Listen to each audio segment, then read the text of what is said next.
안녕하세요. 그녀의 북살롱 미셸입니다. 네, 오늘은 밀란 쿤데라의 소설을 함께 하려고 합니다. 참을 수 없는 존재의 가벼움과 그리고 시간이 된다면 불멸까지 이렇게 짧게 소개해 드릴 수 있었으면 하고요.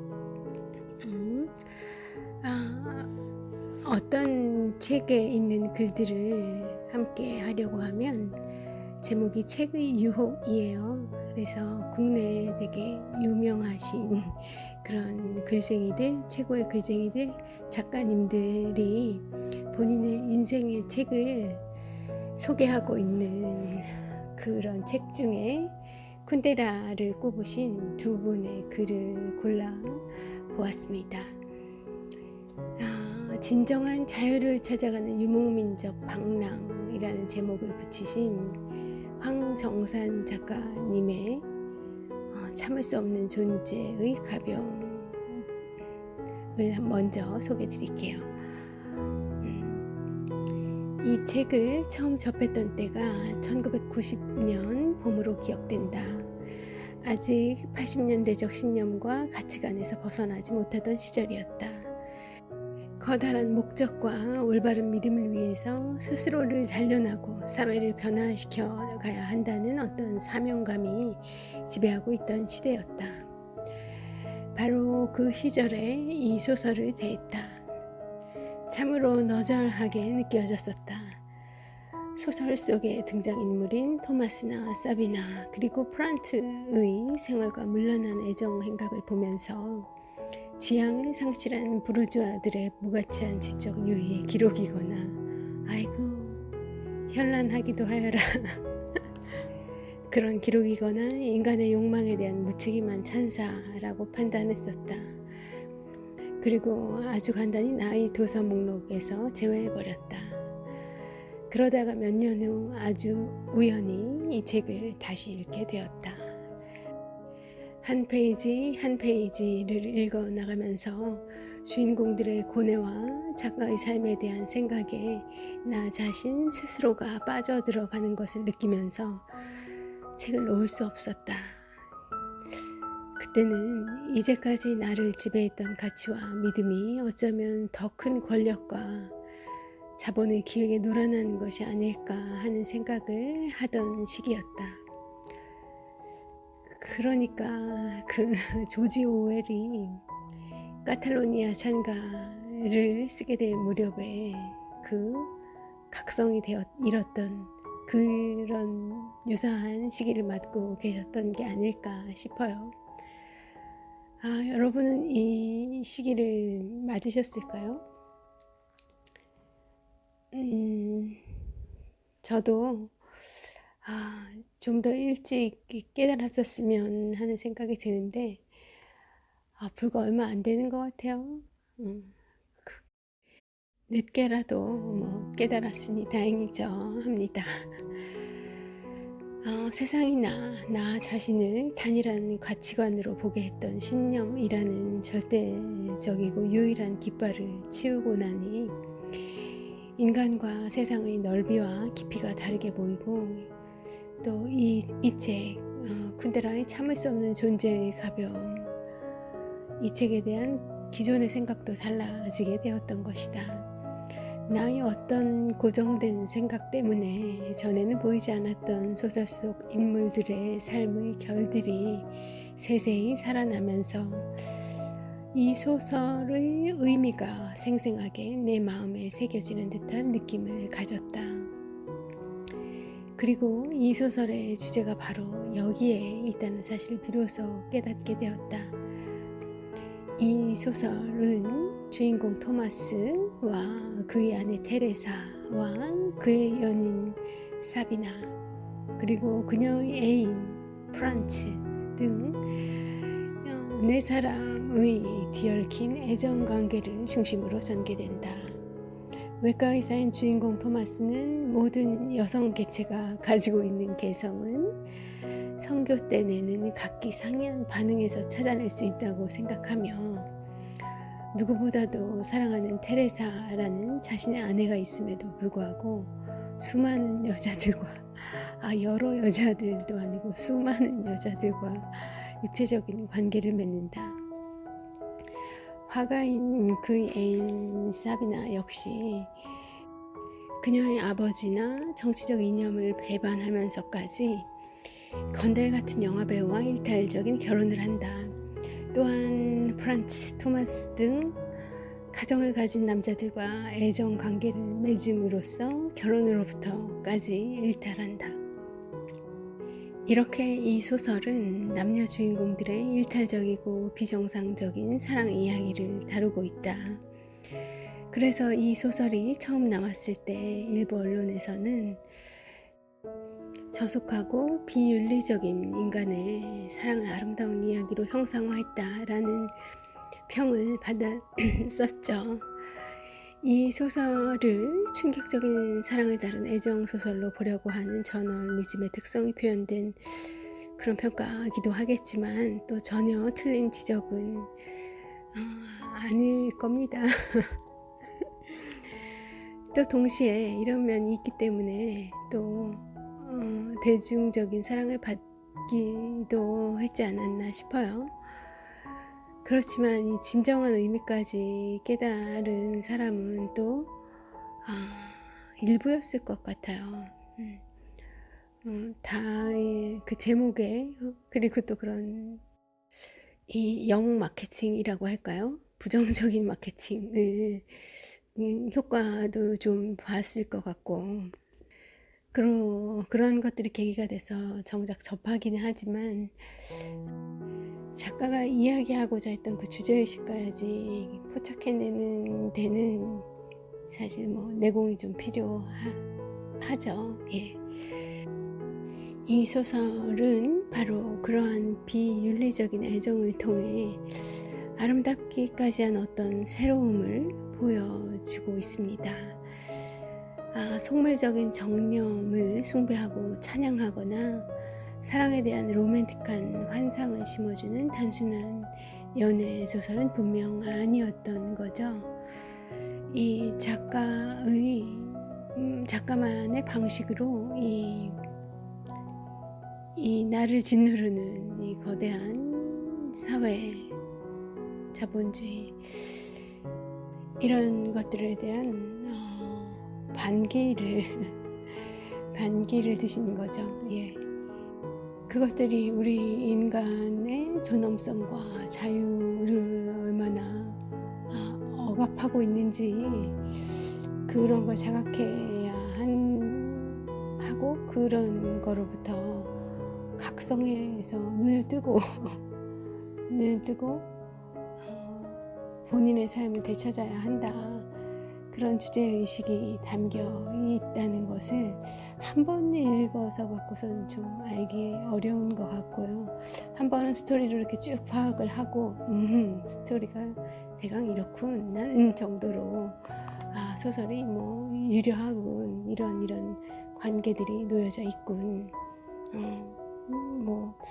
이 중에서 나는 누구와 유사한가 그런 재미로서 한번 쑥 훑어보고 그리고 나서 다시 한번 이제 두 번째 사이클을 돌 때 아마 이제 좀 깊은 의미들이 작가는 왜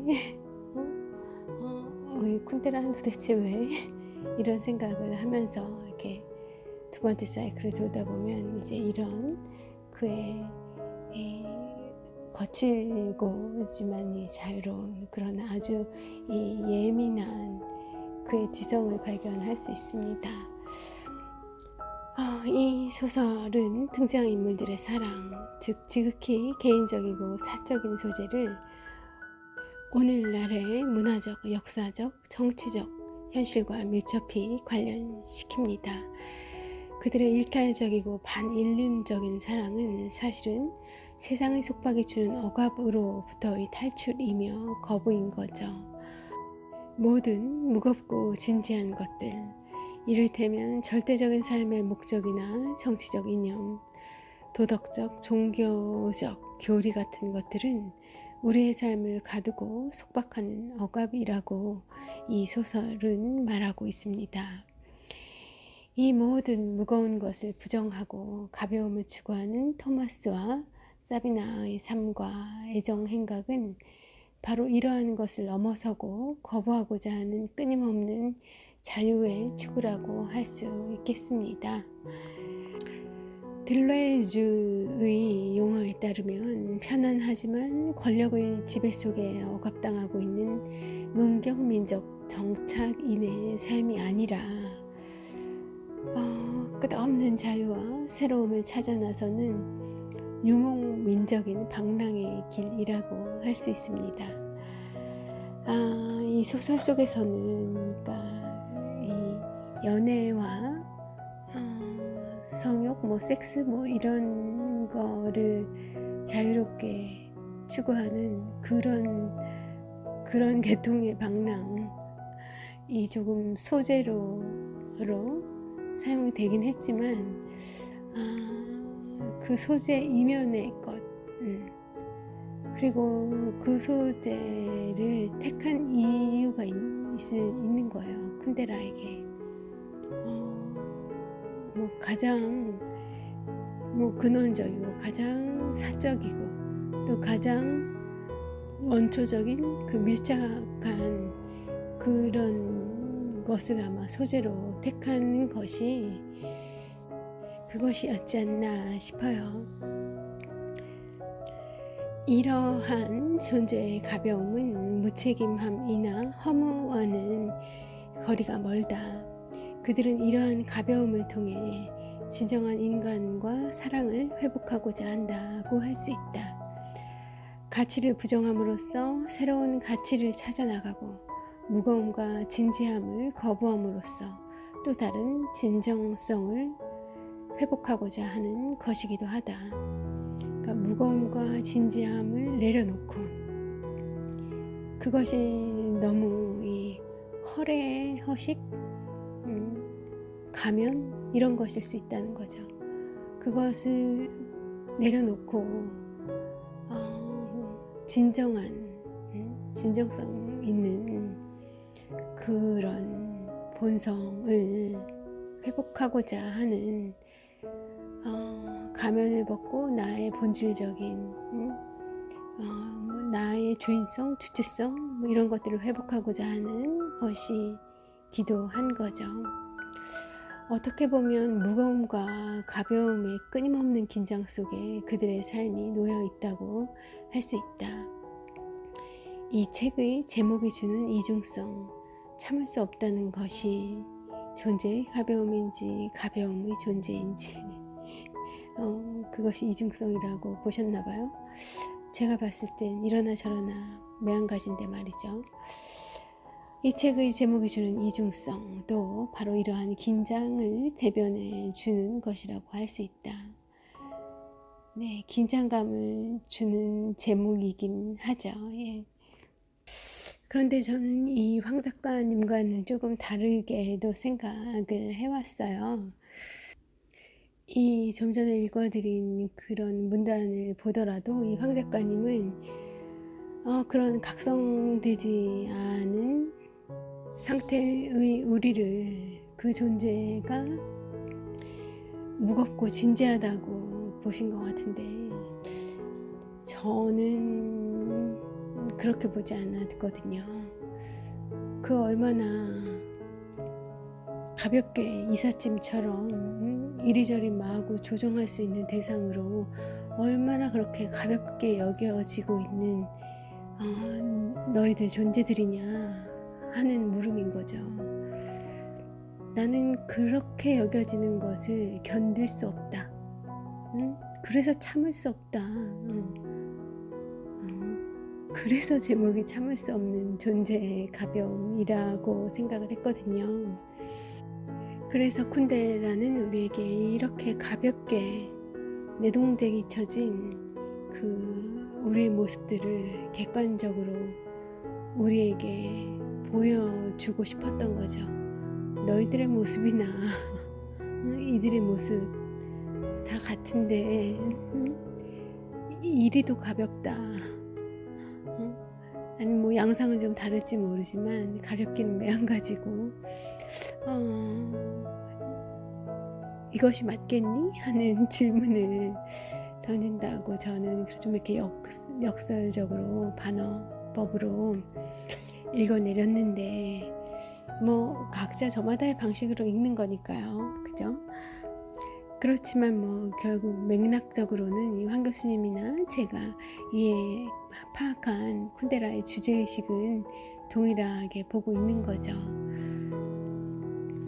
또 하나 이 작품에서 눈여겨볼 것은 등장인물 중 특히 사비나의 입을 통해 말해지는 예술에 대한 작가 쿤데라의 생각이다.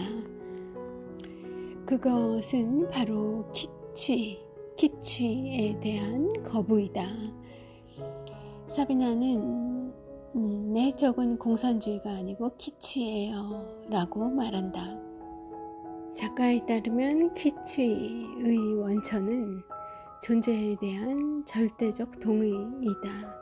하나의 이념이나 하나의 가치관으로 인간을 묶어서 그것을 예술로 표현함으로써 예술의 진지함과 내용성을 보장받으려는 시도들이 바로 키취라는 것이다.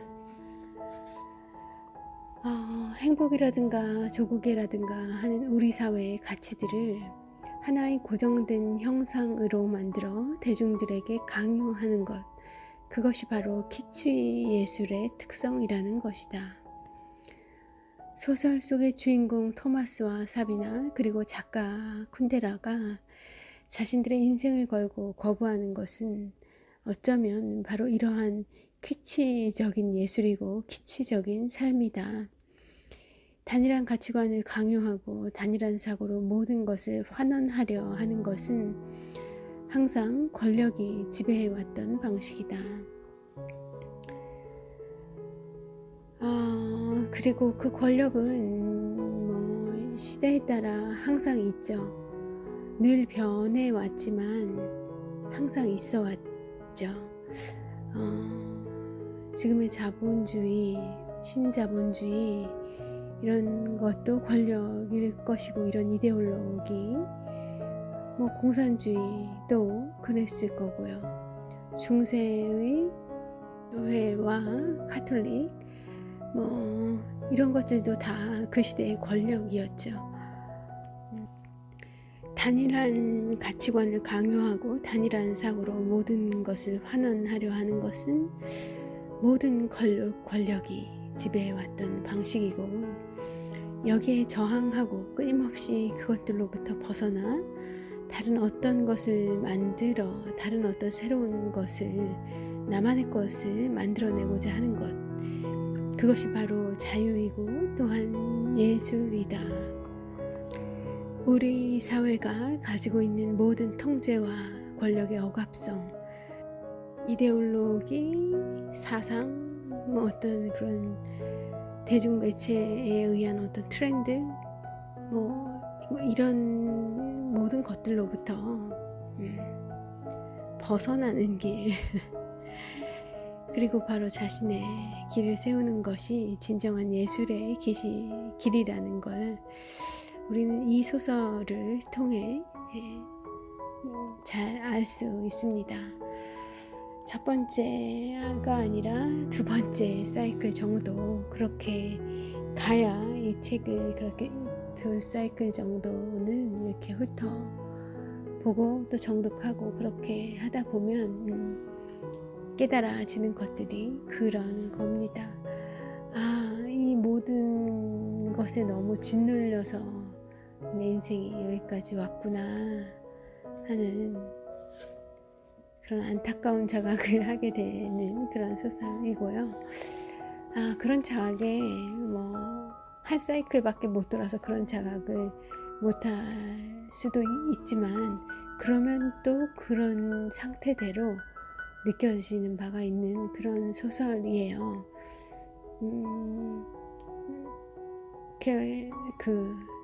어떤 이렇구나 하는 그런 깨달음 보다는 질문을 많이 던지게 하는, 스스로 이건 뭐지? 왜 토마스는, 왜 사비나는 인간은 뭐 이런 질문들을 왜 하필이면 이런 장면을 이런 이런 관계를 질문을 많이 하게 하는 소설이어서 한 번을 읽고 이런 키치에 저항하는 그 예술가로서의 삶, 그리고 하나 더 나아가면 예술가만 예술가가 아니고 우리 모두가 우리 각자 인생의 예술가잖아요. 그래서 우리 한 명 한 명이 다 이런 키치적인 정신을 가지고 살아야 한다는 건데, 이렇게까지 읽는 거는 조금 시간이 흐른 뒤에 다시 한번 봐도 괜찮고요. 그냥 이 소설 자체로 그냥 쭉 이렇게 많은 내 머릿속에서 떠오르는 많은 그런 질문들을 만끽하시면서 읽어도 좋을 그런 작품입니다. 제가 앞서서 이 황정산 작가님을 그냥 작가님이라고만 소개드렸는데, 작가라기보다는 사실 문학 박사의 평론가라고 보는 게 더 맞을 것 같아요. 대전대학교 교수님이셨고 평론집을 여러 번 내신 그런 분입니다. 다음으로 쿤데라의 불멸에 대한 어떤 한 교수님의 소회를 소개를 해드릴 거예요. 강연호 교수님이시고 시집 여러 권을 내신 분이기도 합니다. 이분의 글에서는 쿤데라의 불소설 불멸에 대한 스토리 자체를 소개하고 있지는 않아요. 그런데 이 불멸을 통해서 이 강연호 님이 발견하신 어떤 그 독서, 책 속에 발견하신 그 인생의 길, 그런 것에 대한 소회를 밝히고 계신데, 좀 이렇게 주옥 같은 문장들이 있어요. 더군다나 이 책을 왜 우리가 곁에 두고 같이 하면 좋은지에 대한 그런 점들을 좀 이렇게 생각해 볼 수 있는 글이어서 그냥 풀로 쭉 낭독을 해 드리겠습니다. 길지는 않아요. 강연호 길의 지도 밀란 쿤데라 불멸에 대한 나의 이야기라고 급조해서 제목을 지어봤습니다. 길의 지도라는 타이틀로 소개하고 있어요. 아이가 아이였을 때 세상은 온통 매혹과 신비로 가득 차 있었을 것이다. 비록 그 매혹과 신비가 세상의 환멸을 경험하기 전까지만 유효한 그런 허상이었다 하더라도 세상의 길은 얼마나 투명하게 열려 있었던가. 아이가 아이였을 때 말이다. 그때 세상의 길은 오직 하나이면서 동시에 전부였을 것이므로 어떤 길찾기도 필요하지 않았을 것이다. 하지만 시간은 멈추지 않으므로 아이는 자라고 세상의 길이 이리저리 찢기고 갈라져 있다는 사실을 알게 되면서 저 최초의 순수했던 매혹과 신비는 점차 무뎌져 간다. 그리고 드디어는 어떤 길이 가야 할 길인지 막막해서 무수한 갈림길 앞에서 망설이게 되는 것이다. 그럴싸합니다. 진짜 생각해보지 않았는데 우리가 어른이 된다는 거는 정말 무수한 갈림길 앞에서 망설이는 나의 모습을 발견하게 되는 그런 게 어른이죠. 어른이 되고 나면 그렇게 어느새 되어버렸더라고요. 그때쯤 책 속에 길이 있다고 하던가. 그렇지만 이 평범한 경구 속에는 이미 아직 길을 찾지 못한 자의 고민과 방황이 전제되어 있다. 아마 이 말의 의미를 온전히 이해할 때쯤이면 우리는 어느새 책으로부터 너무 멀어져 있거나 아니면 책이 가르쳐주는 길조차도 의심하고 포기할 만큼 늙어 있을지 모른다. 돈과 명예와 권력이 욕망의 전부라고 생각하는 사람들에게 도대체 책이 무슨 소용이 있단 말인가. 그렇지만 매혹과 신비가 사라진 뒤에 경험할지도 모르는 세상의 환멸, 세상에 대한 환멸, 세상으로부터의 환멸, 그것은 사실 세상 자체에 있는 것이 아니라 세속적 욕망을 추구하는 우리 마음속에 있다. 물론 무엇인가를 욕망한다는 것은 살아있음의 가장 큰 증거일 것이다. 욕망하지 않는다면 어떤 삶맛이 나겠는가. 그렇지만 세상의 욕망 중에는 삶의 진정한 가치에 대해 사유하고 싶은 욕망도 있는 법이다. 욕망이 살아있음의 증거라면 나를 포함하여 모든 사람들에게 삶의 가치에 대해 진지하게 사유하는 자세도 욕망하자고 권하고 싶다. 생애의 모든 날들을 쏟아부을 수는 없다고 하더라도 적어도 어느 날 인간은 문득 잠에서 깨어 운명의 불확실성에 던져진 그런 실존적 존재로서의 인간을 자각할 수도 있지 않겠는가. 그럴 때 지식과 논리로서의 책이 아니라 인생의 길에 대한 모색과 탐구로서의 책이 우리에게 필요한 것이다. 제 경우가 이렇게 해서 지금 이렇게 새롭게 책과 새로운 만남을 시작하고 있는 것 같아요. 인생에서 한 두어 번 멀어졌다 다시 오고 했는데 지식과 논리로서의 책만 있는 게 아니라 어쩌면 보다 더 중요한 책의 의미는, 책의 가치는 그런 인생의 길에 대한 모색과 탐구로서의 책, 이것이 아닐까 합니다. 앞서서 읽어드린 부분 중에 책 속에 길이 있다던가 라는 부분이 있지만 사실 책 속에 자기의 길은 없다고 해요. 다른 사람의 길들이 보이는 거죠. 다른 사람의 이 살아온 길, 살아갈 길, 생각하는 길들이 있는 거고, 그런 여러 가지 선택지들을 가지고 그 중에서 나의 길을 찾고 또 나의 길을 만들고 해 나가는데, 어떤 좋은 참고 서적들이 이렇게 되면 또 너무 지식과 논리로 생각할 수 있는데 그런 건 아니고요. 그런 것들이 아닌 책들 중에도 아닌 것들이 표현은 좀 그렇습니다만 나의 길을 찾는 데 좋은 참고서가 될 수 있다는 거죠.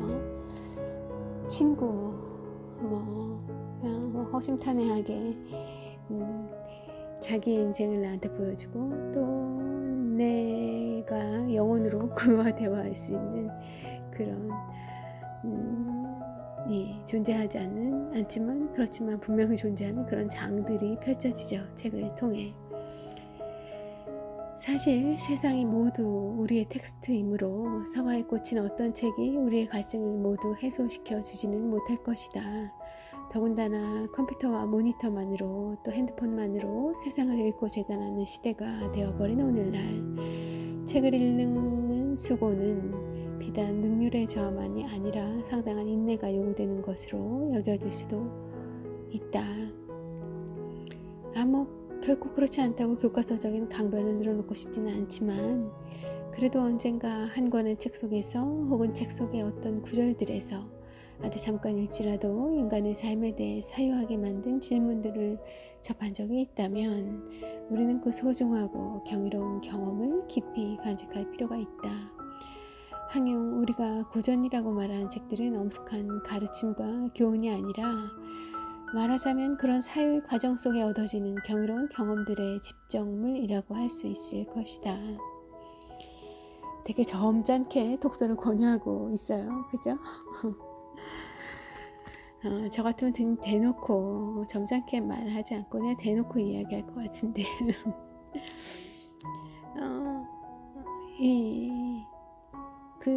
충분히 뽑고도 남는단 말이야. 막 그렇게 얘기할 것 같은데, 인류의 고전이 한두 권이 아니므로 우리는 그 중에서 한 권을 고르라면 한 권을 고르고 10권을 고르라면 10권을 고를 수 있을 것이다.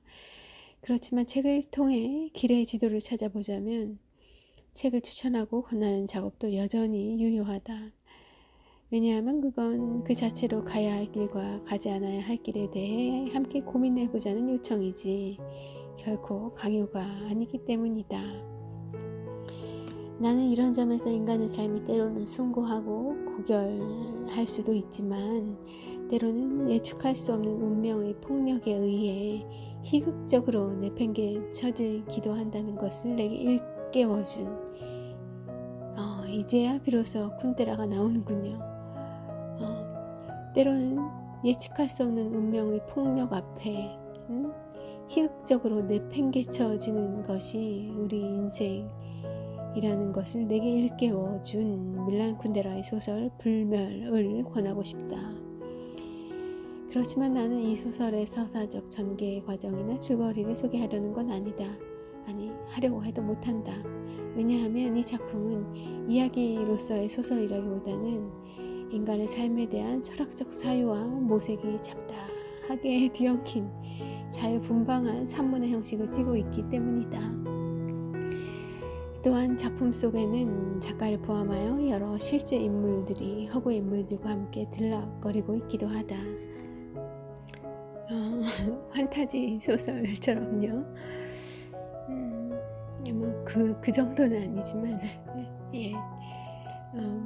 읽어보시면 무슨 이야기인지 아실 거예요. 예.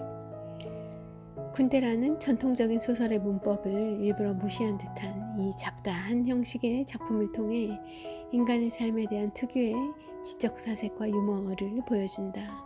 비극적이면서도 희극적인 인간 존재의 모호함과 불확실성에 대해 대답이 아닌 질문을 우리에게 던져주고 있는 것이다. 그 질문에 동참함으로써 우리는 세상에 내동댕이 쳐진 실존적 존재로서의 인간의 모습을 확인할 수 있다. 그러니까 유한한 존재로서 인간이 영원한 존재로서의 불멸을 욕망하는 것에 대해 함께 고민해 볼 수 있는 것이다. 어처구니 없는 삶의 양면성, 희극과 비극의 엉뚱한 뒤엉킴에 대해 진지하게 고민해 본 사람이라면 이미 삶의 비밀을 어느 정도 인식하고 있다고 할 수 있다. 그러니 이 작품을 통해 길을 찾기는커녕 더욱 모호하고 불확실한 미로 속을 헤매게 되었다 하더라도 불평하지 말기 바란다. 아마 저자는 그 모호함과 불확실성이 바로 인간의 삶 아니냐고, 그 과정 자체가 곧 밤하늘의 별처럼 빛나는 경험이 아니냐고 반문할 것이다. 책 속에서 길을 찾는 사람은 이제 더 이상 아이가 아니고 아이가 아니므로 그의 길찾기는 끝이 없을 것이다. 그렇지만 어쩔 것인가. 아이로 돌아가지 못하므로 그대여 아직 늦지 않았다면 책 속에서 헤매면서 길을 찾으라. 이제 다 읽어드려서 책을 덮고 보니 책 뒤편에 너무도 이 좋은 재밌는 문장이 있어요. 그거 읽어드리고 물러갈게요. 이제 책은 더 이상 우리가 붙들려고 하는 이상이 아니다. 책이 아니고도 우리를 유혹하는 매체들은 얼마나 기세등등한가?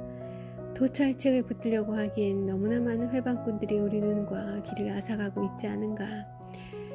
마냥 책에 기대 살기에는 세상의 속도가 심상치 않으며 그렇다고 세상의 속도에 기대고 살 정도로 세상의 속도란 게 삶을 행복하게 보장해주지 못한다. 하지만 책이나 읽으며 인생을 낭비하는 사람과 책도 읽지 않으며 인생을 낭비하는 사람, 이 둘 사이엔 어떤 차이가 있을까? 어떤 인간도 책보다 결코 얇거나 미미하지는 않으리라. 잠시라도 혹 하려는 눈과 귀를 잠그고 그윽한 보고 들음의 오솔길로 안내하는 책의 순간에 붙잡혀보자. 책이 영상보다 위대한 점이 있다면 눈이 아니라 손으로 읽어야 한다는 것. 그 손은 우주를 더듬거리는 섬세한 눈.